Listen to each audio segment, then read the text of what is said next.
Friends, सत श्री अकाल। एक बार फिर से आपका स्वागत है एमडी स्कूल के ऑनलाइन क्लासेस में। और बहुत बहुत स्वागत है उन बच्चों का जिन्होंने 11th क्लास में एमडी स्कूल में एडमिशन लिया है या जो 10th क्लास से प्रमोट होकर आए हैं कहाँ पे 11th क्लास के अंदर, ठीक है। और सेकेंडली आपका स्वागत है हमारे साइंस डिपार्टमेंट में। और थर्डली और मेनली बहुत बहुत आपका स्वागत है मेरी तरफ से मेरी क्लास में, यानी कि साइंस डिपार्टमेंट के अंदर एक ब्रांच केमिस्ट्री। और मेरा नाम है जसवीर कौर।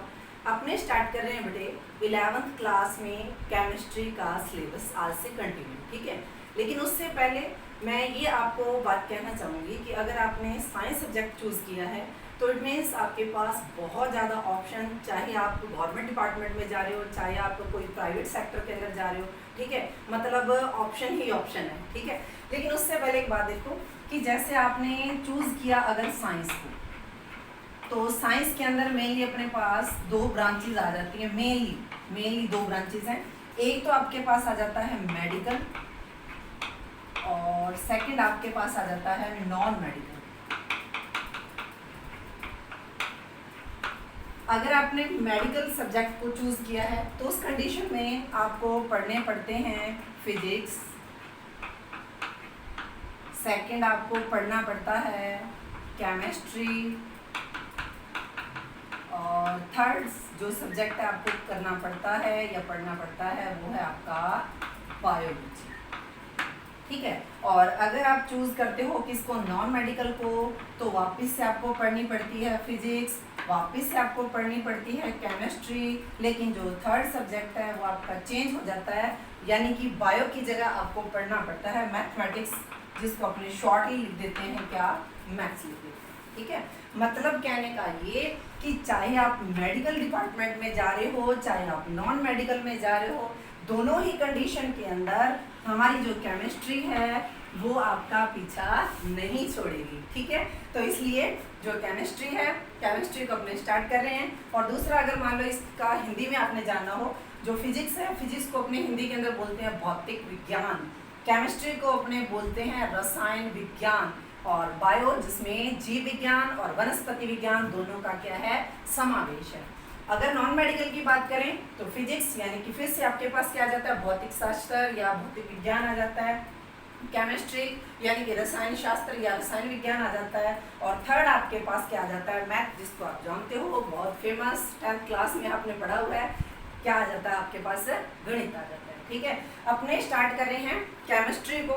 तो जो केमिस्ट्री है ये है क्या वास्तव में, तो सबसे पहले तो कोई भी चीज़, कोई भी सब्जेक्ट, कुछ भी अपने चूज़ करते हैं तो सबसे पहले उसका मीन्स अपने को पता होना चाहिए, ठीक है ना। तो हाँ जी, अपने स्टार्ट कर रहे हैं केमिस्ट्री, स्पेलिंग हो जाते हैं CHEMISTRY, केमिस्ट्री। और जो केमिस्ट्री है इसको अपने हिंदी के अंदर बोलते हैं रसायन विज्ञान। मतलब रसायन विज्ञान को इंग्लिश में बोल रहे हैं केमिस्ट्री बोल रहे हैं,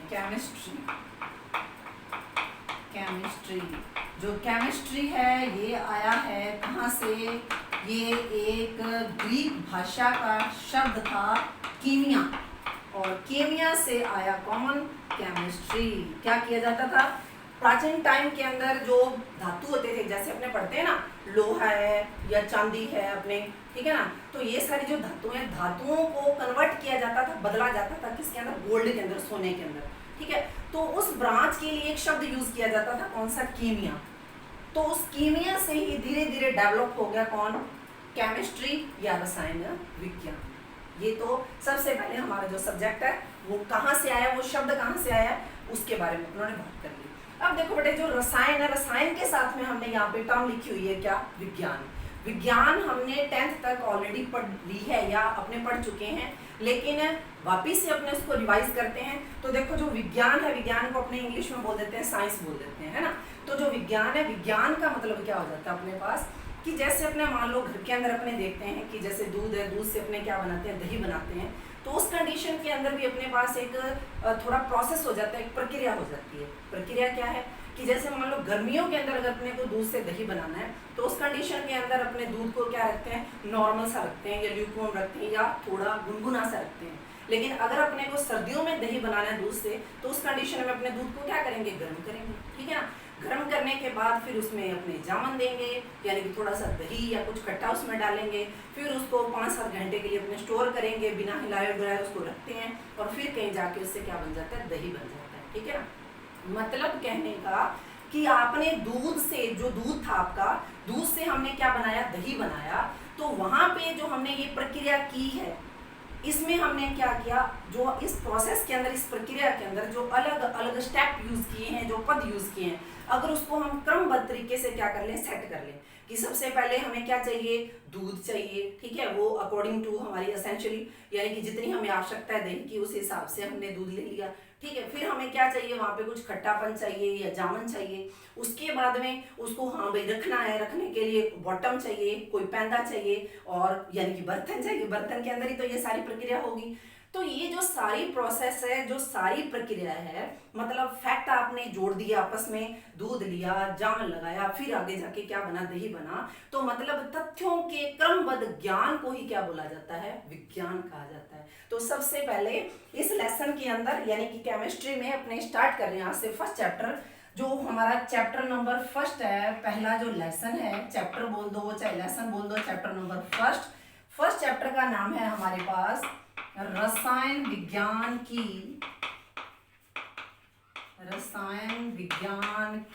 कुछ मूलभूत अवधारणाएं,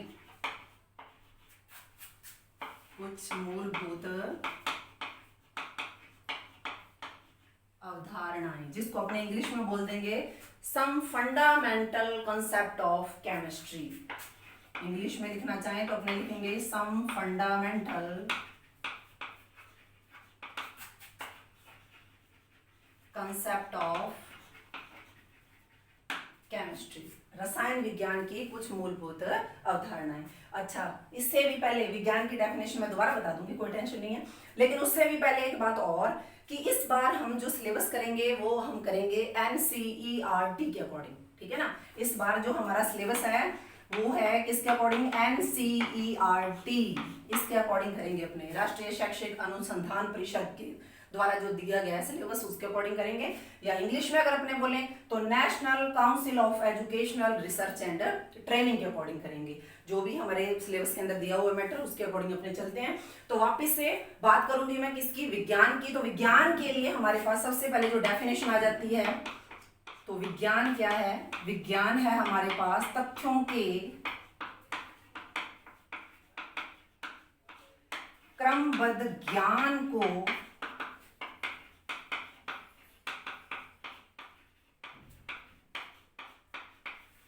कि हम क्या बोलते हैं, विज्ञान कहते हैं। अब इसके बाद में हमने बात की बेटे किसकी, रसायन विज्ञान की। तो अगर हम बात करें किसकी, रसायन विज्ञान की बात करें, तो रसायन विज्ञान पे चलने से पहले या इसके बारे में डिस्कशन करने से पहले, अगर आपको याद हो तो 10th क्लास के अंदर अपने ये पढ़ते हैं कि कोई भी जो पदार्थ है वो मेनली 3 अवस्थाओं में पाया जाता है। कोई भी हमारे पास जो पदार्थ है वो मुख्यतः कितनी अवस्थाओं में हो सकता है, 3 अवस्थाओं के अंदर हो सकता है। एक है आपके पास ठोस, सेकंड है द्रव, और तीसरी अपने पास आ जाती है कौन सी, गैस। पदार्थ मेनली, जो पदार्थ है वो मेनली 3 अवस्थाओं में पाया जाता है। एक आपके पास है ठोस, सेकंड हो सकती है कौन सी, द्रव, और थर्ड हो सकती है कौन सी, गैस। अब देखो बेटे, जो पदार्थ है, पदार्थ को अपने इंग्लिश के अंदर बोलते हैं मैटर। ठीक है ना, पदार्थ को क्या बोल सकते हैं, मैटर बोल सकते हैं। अब देखो यहाँ अपनों ने लिखा हुआ है द्रव, यहाँ द्रव लिखा हुआ है, दै के पैर में है और साथ में वह लिखा हुआ है। लेकिन अगर हम द्रव को इस तरीके से लिख लें द्रव्य, तो क्या इन दोनों का जो मतलब है वो सेम है, नहीं। ठीक है ना, ये है अवस्था, ये एक अवस्था है कौन सी, लिक्विड अवस्था, तरल अवस्था, जैसे कि पानी लिक्विड अवस्था में होता है, दूध लिक्विड अवस्था में होता है, कोल्ड ड्रिंक अपने पीते हैं वो कौन सी अवस्था में होता है, लिक्विड अवस्था में होता है। लेकिन जो ये अपने बात कर रहे हैं द्रव्य की, ठीक है ना, द्रव्य का मतलब क्या होता है, मैटर या पदार्थ ही होता है। जो 10 तक वो बोल देता है कि पदार्थ 3 अवस्थाओं में पाया जाता है। ठीक है, लेकिन अपने जब केमिस्ट्री के अंदर पढ़ेंगे तो कई जगह वो पदार्थ देगा, और हो सकता है ना दे आपको, वो क्या दे देता है, द्रव्य दे देता है। कि जो द्रव्य है वो मुख्यतः 3 अवस्थाओं में पाया जाता है, ठोस, द्रव और गैस। अब मैं ये जो तीनों बातें कर रही हूँ, यानी कि पदार्थ की 3 अवस्थाओं की जो बात कर रही हूँ, एक है ठोस, एक है द्रव और तीसरी है कौन सी, गैस। तो मतलब इनमें से कोई भी पदार्थ है आपके पास, चाहे वो सॉलिड अवस्था के अंदर है, ठोस अवस्था में, चाहे वो लिक्विड अवस्था के अंदर है यानी कि द्रव अवस्था में, और चाहे वो गैसियस फॉर्म के अंदर है यानी कि गैस अवस्था में। तीनों में से किसी भी अवस्था के अंदर अगर हमारे पास कोई पदार्थ है तो वो जो पदार्थ है उस पदार्थ की अगर संरचना की बात की जाए, उस पदार्थ की संरचना की बात की जाए, उस पदार्थ को बनाने की विधियों का जिक्र किया जाए, बनाने की विधियां, उस पदार्थ के गुणों का अध्ययन किया जाए, उस पदार्थ के उपयोग का अध्ययन किया जाए, तो ये सारा जो डिस्कशन है, ये जो सारी स्टडी है, ये क्या कहलाती है? रसायन विज्ञान कहलाती है। एग्जाम्पल के तौर पे जैसे मेरे हाथ में ये चौक है, चौक की अगर मैं बात करती हूँ तो अगर मैं इसकी संरचना देख रही हूँ, ये मेरे पास एक पदार्थ है। सबसे पहले ये पदार्थ कौन सी अवस्था में है? ये है ठोस अवस्था के अंदर। अगर मैं बात करूं इसकी संरचना की अगर मैं बात करूं तो मतलब ये बना किससे है? तो ये बना हुआ है किससे? कैल्शियम कार्बोनेट से। ठीक है ना, उन्होंने पढ़ा हुआ 10th में चूना पत्थर वगैरह जो है किससे बनते हैं? ये calcium carbonate, calcium CaCO3, tension ना लो, स्लोली सब याद हो जाएगा। ठीक है ना, कैल्शियम कार्बोनेट से बना हुआ है। इट मीन्स इस चौक की जो स्ट्रक्चर है वो निर्मित है किससे? कैल्शियम कार्बोनेट के द्वारा। सेकंड, बनाने की विधियां, कि इसको जिस टेक्निक से, जिस विधि से, जिस मेथड से इसको बनाया गया है। ठीक है। तीसरा आ जाता है इसका गुण, इसके गुणों के अंदर कि ये पानी के अंदर घुलता है या नहीं घुलता है, ये स्वाद के अंदर कैसा है, ये मीठा है, खारा है, जैसा भी है। ठीक है ना। और लास्टली इसका क्या आ जाता है? इसका आ जाता है यूजेज, या इसका उपयोग अपने इसका कर रहे हैं। ठीक है ना।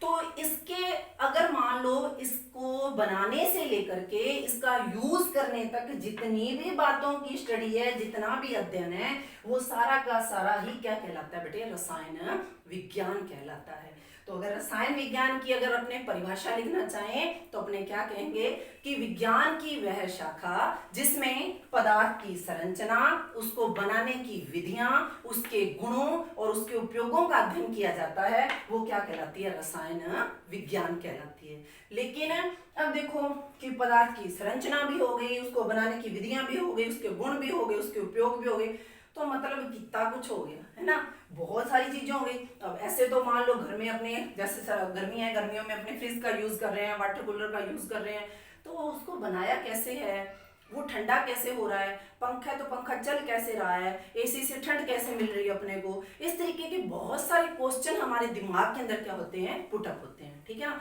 तो अब उन सबको अगर अपने एक ही ब्रांच के अंदर पढ़ना चाहें तो वो बहुत ज्यादा मुश्किल हो जाता है। तो उसको इजी करने के लिए क्या कर दिया गया कि जो केमिस्ट्री है यानी कि जो रसायन विज्ञान है, उसको अलग अलग शाखाओं के अंदर क्या कर दिया गया? बांट दिया गया।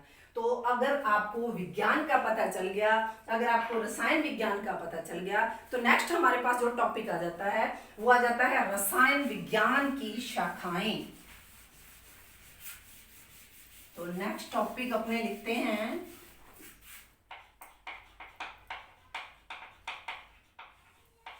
रसायन विज्ञान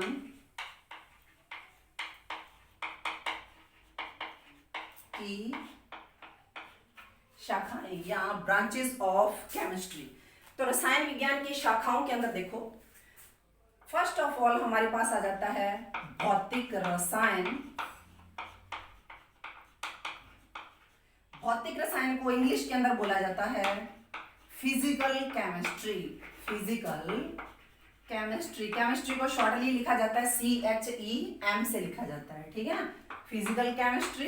सेकंड अपने पास जो ब्रांच आ जाती है वो आ जाती है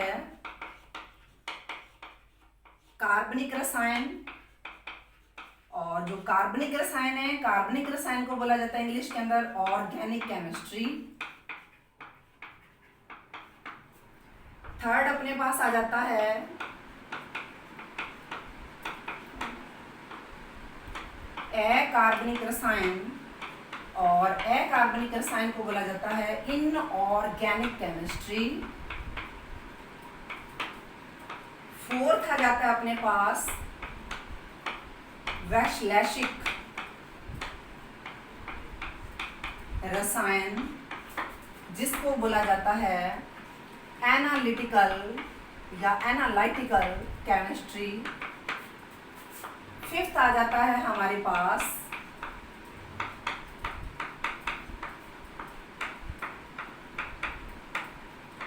औद्योगिक रसायन, उद्योगों को बोलते हैं इंडस्ट्रीज, तो इसको बोल देते हैं इंडस्ट्रियल केमिस्ट्री। 6 पे अपने पास आ जाएगा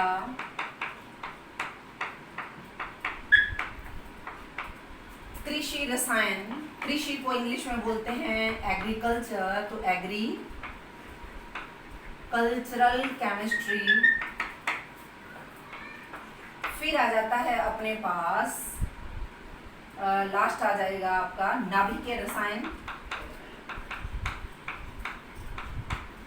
नाभिकीय रसायन जिसको बोल दिया जाता है न्यूक्लियर केमिस्ट्री। ठीक है, तो फर्स्ट ऑफ ऑल देखो कि जो रसायन विज्ञान है, रसायन विज्ञान की जो ब्रांचेस हैं या जो शाखाएं हैं, उसके अंदर फर्स्ट ऑफ ऑल उन्होंने लिखा हुआ है किसको, भौतिक रसायन को। तो देखो रसायन विज्ञान की जब मैंने डेफिनेशन आपको लिखवाई तो वहां पे मैंने ये लिखा कि पदार्थ की संरचना, उसके गुण, उसके उपयोग वगैरह वगैरह का जो अध्ययन है, उसको बनाने की विधियां वगैरह, उसका जो अध्ययन है वही क्या कहलाता है, रसायन विज्ञान कहलाता है। तो देखो भौतिक रसायन जो लिखा है, रसायन तो मतलब वही हो गया कि आप पदार्थ के बारे में पूरी स्टडी कर रहे हो, लेकिन जो जब साथ में टर्म लग गई, साथ में एक यहाँ पे हमने शब्द लिख दिया, कौन सा, भौतिक लिख दिया, तो उसका मतलब यहाँ पे क्या हो गया, उसका मतलब ये है कि आप स्टडी तो कर रहे हो, बट किसकी कर रहे हो, पदार्थ की संरचना की, उसके गुणों की वगैरह वगैरह की आप स्टडी कर रहे हो, अध्ययन कर रहे हो आप। ठीक है ना, पदार्थ के गुणों का, पदार्थ की संरचना का, पदार्थ की क्रियाओं का, कि वो क्या क्या क्रिया करता है, सब वगैरह आप अध्ययन कर रहे हो। लेकिन उस अध्ययन को करने के लिए या उसको जानने के लिए आप ले रहे हो, सहारा ले रहे हो किसका, पदार्थ के भौतिक गुणों का सहारा ले रहे हो। और मेरे ख्याल से कोई भी ऐसा स्टूडेंट नहीं है जिसको भौतिक और रासायनिक गुणों का मतलब पता ना हो। और अगर फिर भी मान लो कहीं कोई थोड़ा सा डाउट है तो उसके लिए देखो, हम पढ़ते हैं कि पदार्थ के गुण हैं वो मेनली 2 प्रकार के होते हैं, एक होते हैं भौतिक गुण और दूसरे होते हैं कौन से, रासायनिक गुण। अब भौतिक गुण कौन से होते हैं, रासायनिक गुण कौन से होते हैं, तो भौतिक के लिए अपने ये बोल सकते हैं कि बाहर से देखने पे जो गुण नजर आते हैं वो कौन से गुण होते हैं, भौतिक गुण होते हैं। और जो बाहर से देखने से नजर नहीं आएंगे कि जो रियलिटी है, वास्तविकता है, वो कौन से होते हैं, वो उसके होते हैं रासायनिक गुण। फिर भी नहीं समझ में आया तो उसके लिए देखो कि जैसे मान लो अब अपने मान लो लॉकडाउन की वजह से या किसी भी कंडीशन की वजह से अपने घर में है, ठीक है ना, तो हमारा जो रूप है, जो रंग है और जो हमारा साइज है यानी कि आकार है वो अलग है। ठीक है, ये घर पे आराम से बैठे बैठे खा रहे हैं, आराम से पंखों की हवा ले रहे हैं। और अगर बाय द वे स्कूल खुलते हैं या अपने मान लो लगातार खेत के अंदर काम करते हैं, तो जो हमारी स्किन का कलर है, जो रंग है, ठीक है, और जो साइज है, उन सारी चीज़ों के अंदर क्या आ जाता है, अंतर आ जाता है। तो ये हुआ कौन सा गुण, ये हुआ भौतिक गुण, यानी कि जो बाहरी गुण है, बाहरी गुण में आपके क्या आ रहा है, अंतर आ रहा है। ठीक है, तो ये कौन से गुण है जो बाहर से देखने से पता चल रहे हैं आपको, भौतिक गुण है, उनका काला गोरा होना, ठीक है, मोटा पतला होना, ये सारे कौन से गुण हो गए, ये हो गए भौतिक गुण। लेकिन अगर मैं बात करती हूँ किसकी, रासायनिक गुणों की बात करती हूँ, तो रासायनिक गुणों के अंदर क्या बेटे कि जैसे मान लो अपने घर पे हैं या हम घर से बाहर हैं, ठीक है, तो हमारे अंदर जो मान लो जो हमारा हार्ट है वो एक है तो एक ही रहेगा, किडनी 2 हैं तो वो 2 ही रहेंगी, लंग्स 2 हैं तो वो 2 ही रहेंगे। ठीक है, तो वो है हमारे कौन से गुण, वो रासायनिक गुण। आई बात समझ में? ठीक है, तो अगर हम किसी पदार्थ की संरचना का, उसके गुणों का अगर हम अध्ययन कर रहे हैं और उसका अध्ययन करने के लिए हम उसके कौन से गुण ले रहे हैं, उसके भौतिक गुणों का सहारा ले रहे हैं, तो वो क्या कहलाएगा, वो कहलाता है भौतिक रसायन। आगे आपको इसकी डिटेल स्टडी होनी कोई वो जरूरी नहीं है, लेकिन नॉर्मली हाँ आपके दिमाग के अंदर ये बात होनी चाहिए, पता होना चाहिए आपको कि भौतिक रसायन अपने कहाँ पे शब्द यूज कर रहे हैं। पता चला? तो हमने किसी पदार्थ के गुणों का, उसकी रासायनिक क्रियाओं का अध्ययन करना है, किस आधार पर, भौतिक गुणों के आधार पर अध्ययन करना है, भौतिक गुणों के आधार पर। सेकंड अपने पास आ जाता है कौन सा, कार्बनिक रसायन या ऑर्गेनिक केमिस्ट्री। कार्बनिक रसायन, कार्बन सुना हुआ है आपने, बहुत फेमस, 10th के अंदर भी अपने पास लेसन आता है हाइड्रोकार्बन का, जिसमें आपने कार्बन और हाइड्रोजन से बने हुए यौगिकों की फुल स्टडी की है, उसका नामकरण आपने किया है। लेकिन फिर भी मान लो 4 महीनों में 5 महीनों में भूल गए तो कोई बात नहीं, हमें तो क्या गम है। ठीक है, वापिस से देखो यहाँ पे लिखा हुआ है कार्बनिक रसायन। कार्बनिक रसायन कार्बन, हाइड्रोजन, ऑक्सीजन, नाइट्रोजन से निर्मित पदार्थों को या उससे निर्मित यौगिकों को अपने पढ़ेंगे किसके अंदर, कार्बनिक रसायन के अंदर। कौन कौन से, carbon, hydrogen, oxygen, nitrogen, mainly carbon, hydrogen, oxygen, nitrogen से मिलकर बने हुए जो यौगिक हैं वो यौगिक क्या कहलाते हैं? कार्बनिक यौगिक कहलाते हैं। ठीक है, इन तत्वों का या इनसे मिलकर बने हुए यौगिकों का जो अध्ययन है वो किसके अंतर्गत किया जाता है? कार्बनिक रसायन के अंतर्गत किया जाता है। तो अब आ गया यहाँ कार्बनिक, यहाँ क्या लगा दिया? अकार्बनिक। मतलब कार्बनिक के अलावा जितने भी आपके पास तत्व बच गए, जितने भी खनिज वगैरह आपके पास बच गए, ठीक है, उन सब का जो अध्ययन करेंगे वो किसके अंतर्गत किया जाता है? अकार्बनिक के अंतर्गत किया जाता है। कार्बनिक के अलावा जो बच गए, इनके अलावा, ठीक है, इनके अलावा जितने भी तत्व या यौगिक बच गए उनका जो अध्ययन करेंगे वो अपने किसके अंतर्गत करते हैं? अकार्बनिक या इनऑर्गेनिक केमिस्ट्री के अंतर्गत करते हैं। नेक्स्ट आपके पास आ जाता है वैश्लेषिक रसायन, एनालिटिकल केमिस्ट्री। इसमें हम क्या करते हैं? तत्वों या यौगिकों का उनके भार के अनुसार, ठीक है, उनका भार वगैरह देख करके और फिर उस हिसाब से अपने उसके भार वगैरह के अकॉर्डिंग उसका मापन करके, मापदंड लेकर के फिर उसकी जो स्टडी करेंगे तो वो क्या कहलाता है? वैश्लेषिक रसायन कहलाता है। नेक्स्ट आ जाता है औद्योगिक रसायन। उद्योगों का सबको पता है, जैसे कि मान लो पोल्यूशन के लिए अगर कोई आता है ना, अपने पास टॉपिक आ जाता है हिंदी के अंदर, जैसे वो ऐसे वगैरह आते हैं, निबंध वगैरह आते हैं कि हाँ भाई पर्यावरण प्रदूषण के ऊपर कोई टिप्पणी लिखो या पर्यावरण प्रदूषण के ऊपर आपने पूरा लिख देना है या जल प्रदूषण के ऊपर देना है। तो उसके अंदर आपको पता है कि आप गप मारने में माहिर हो, तो वहाँ पे आप लिखते हो किसको? उद्योगों को जरूर इन्वॉल्व करते हो, शामिल करते हो।